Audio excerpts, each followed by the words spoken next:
Hey, it's FarmerQ and we're going to go on another quest today. Today specifically we're going to be talking about new and innovative ways to use mulch. You might be asking, mulch?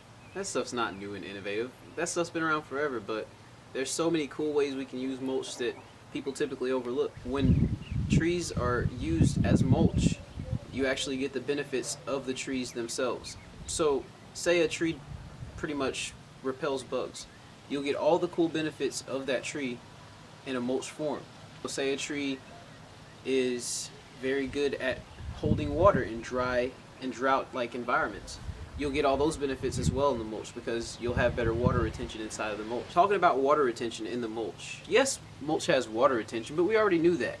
We can retain water by mulching over our garden beds, but hey, I'm talking about using it in unique and innovative ways. So, if we mulch around our garden beds within a contained enclosure, so say we fence around our garden beds, and we mulch within that whole area, that area is going to have so much more surface area to hold water. Your plant's roots are going to want to grow outside of the garden bed and basically just search for new areas that it can get nutrients and water and all those cool things like that. Specifically, some of the ways that this can be beneficial is plant density doesn't become so much of a problem because the roots have a further area to spread. So when you have this huge thick layer of mulch on the ground, the roots have so much more of an area to grow out, and you don't have to worry about your plants competing so much for water because they can spread their legs further. Another benefit that we don't really think about so much is that mulch actually restores the ground, all of the area that it actually is on.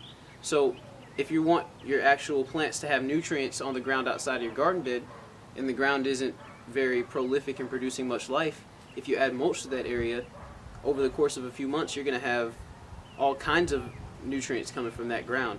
And when you're done with your garden bed there, if you do want to move away from it or do whatever, you're left with a very fertile patch of soil on the ground afterwards. So it's being really conservative and being really in line with a go green approach for the earth. One of the most important things in the summertime when the heat is really coming down on the plants and it's just blistering outside is that we can maintain a positive balance of water retention within the soil.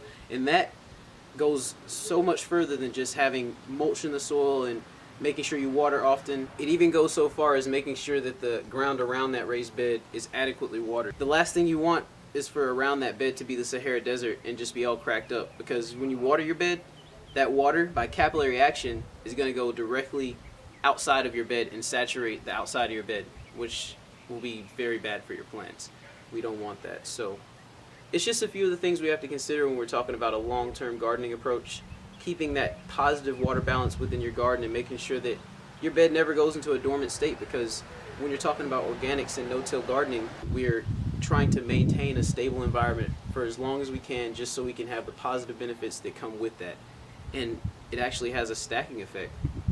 So we'll talk about that more later on other videos. So right now we're going to actually go and take a look at that process in action and see if we can kind of get some observational looks at it and go from there. So as you can see, I've kind of started the whole process of adding mulch around my garden beds. I still have to add a little bit more mulch, mind you, but this is the prep season. I mean, this is right before the winter season, and I'm actually just trying to get the beds back restored from earlier in the season when I actually had plants in these beds. I got a little bean plant here. It's funny, it just won't stop putting off bean sprouts, but that's okay, because I'm going to take these same beans and just plant them in the bed and plant more of the ones I've harvested in the bed so that I can add more nitrogen to the bed, because beans naturally add nitrogen to your soil. So you want to keep beans rolling at any time you're not producing anything else. They'll help restore the nutrients back to your soil. Well, as you can see, guys, the beds pretty much don't really have much left in them. This bed specifically has two plants in it. It has the comfrey cut, which overwinters. You just cut it back and it grows new leaves, and it kind of goes away for the wintertime and comes back because it's a root-based plant, so it can come back every year. And then we got the habanero pepper that I thought would never produce fruit, but it turns out that it just doesn't like heat. Ironic, right? Hot peppers don't like heat. Hey, it's such is life.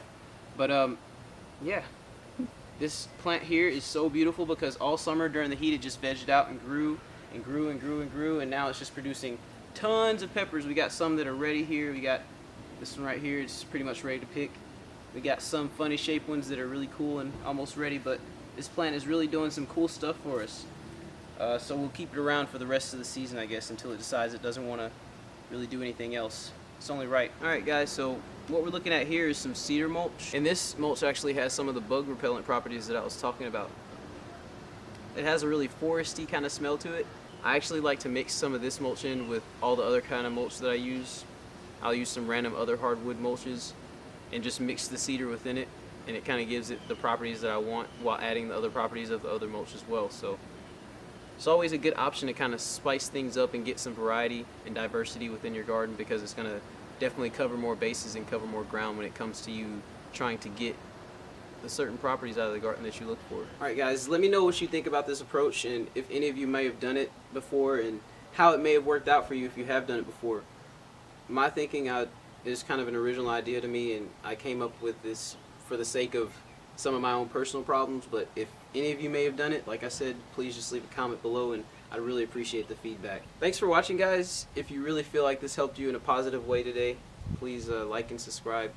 It'll help me out as far as my personal growth, and I'd really like to project my message to as many other people as I can. So you all have a great day, and I love you all so much.